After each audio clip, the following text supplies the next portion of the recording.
Recientemente, mujeres mexicanas, científicas, mujeres que se han adentrado en la ciencia, han recibido reconocimientos, becas para financiar varios proyectos de investigación que tengan un impacto en el país. Por eso me da mucho gusto esta mañana contactar a la doctora Selene Fernández.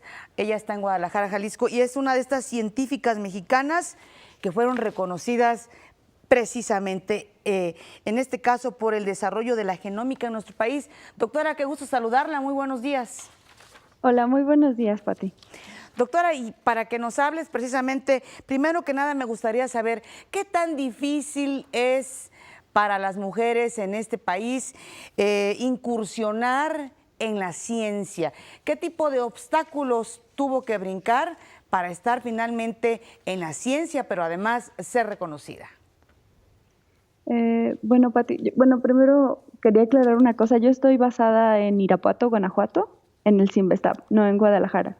Ah, correcto. Y ahora entrando un poco a la pregunta que me haces, realmente en México somos un poco afortunadas. Desgraciadamente hay pocas mujeres que incursionan dentro de la ciencia por como que perdemos a las mujeres desde etapas muy tempranas. En la primaria, en la secundaria, realmente en el momento de la universidad, cuando una mujer incursiona en la ciencia, los obstáculos son menores que en otros países. Esto es un dato muy sorprendente porque esperamos, bueno, desgraciadamente en Latinoamérica existen altos niveles de segregación por género.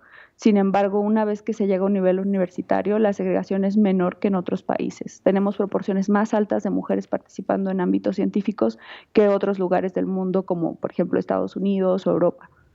Pues ese es un dato interesantísimo, a lo mejor no tan conocido propiamente en el caso de la incursión de las mujeres en la ciencia, ¿no? Sí, definitivamente, porque muchas veces se piensa que los obstáculos, o sea, evidentemente hay obstáculos, hay personas que consideran que los hombres están más calificados, pero son a un nivel universitario es mucho menos. Pero lo importante es también enfocar los esfuerzos en chicas más jóvenes, ¿no? En niñas que no se desanimen, que no crean que no tienen las capacidades de incursionar en ámbitos científicos desde Claro, un inicio. claro, Y dice. obviamente pues hay otros. Perdón, disculpe. No, no, adelante, seguramente ibas a decir que habían otros factores, pero exactamente Sí, con voces exacto. como la tuya, con experiencias como la tuya y por supuesto triunfos como los tuyos, seguramente también impulsan a la motivación de jóvenes, de niñas que nos están viendo en estos momentos y por supuesto este tipo de reconocimientos. Tu proyecto, estaba aquí leyendo, tu proyecto es un proyecto difícil de asimilar para alguien que no tiene tanta experiencia en este tipo de cosas, pero déjame pronunciarlo.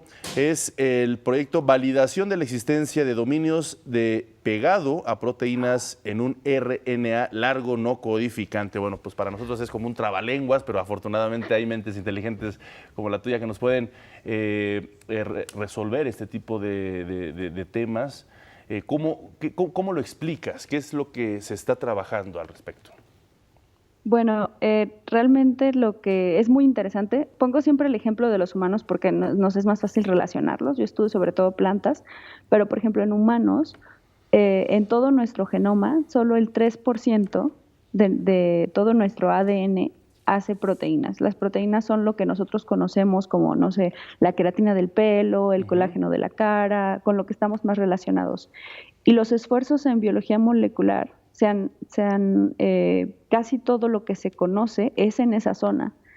Entonces, ese 3% es muy poco comparado con el 62% que produce estas moléculas que se llaman ARN.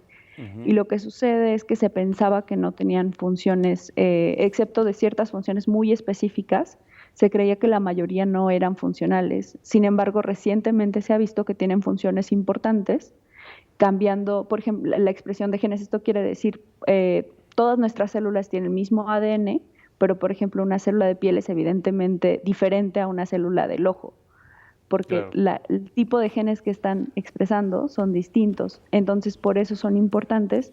Y lo que este proyecto involucra específicamente es usar un ejemplo de un RNA y ver si podemos identificar un lugar en donde se esté pegando una proteína y si esto es reproducible. Básicamente, como decir, tiene un pedacito que siempre hace la misma función. Eso es todo, pero como se sabe tan poco, realmente está Claro, avanzando el claro. conocimiento en esta área.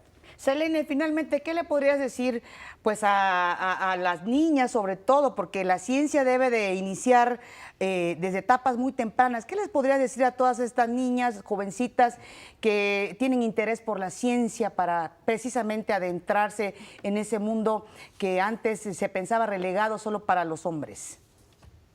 Pues lo que yo les puedo decir es que realmente, si realmente les interesa, que se pongan a estudiar muchísimo, a trabajar muchísimo, porque sobre todo porque en México tenemos muchas oportunidades de tener, incluso si hay otros factores, no sé, económicos o sociales, si uno mete el esfuerzo hay muchos programas para soportarnos y llevarnos hasta el final de nuestra carrera. O sea, tenemos muchas becas, distintas oportunidades, entonces sí hay manera de hacerlo, es solo cosa de realmente sentarnos a trabajar y meternos de lleno y que no se desanimen, que simplemente que es un camino muy bonito y muy interesante.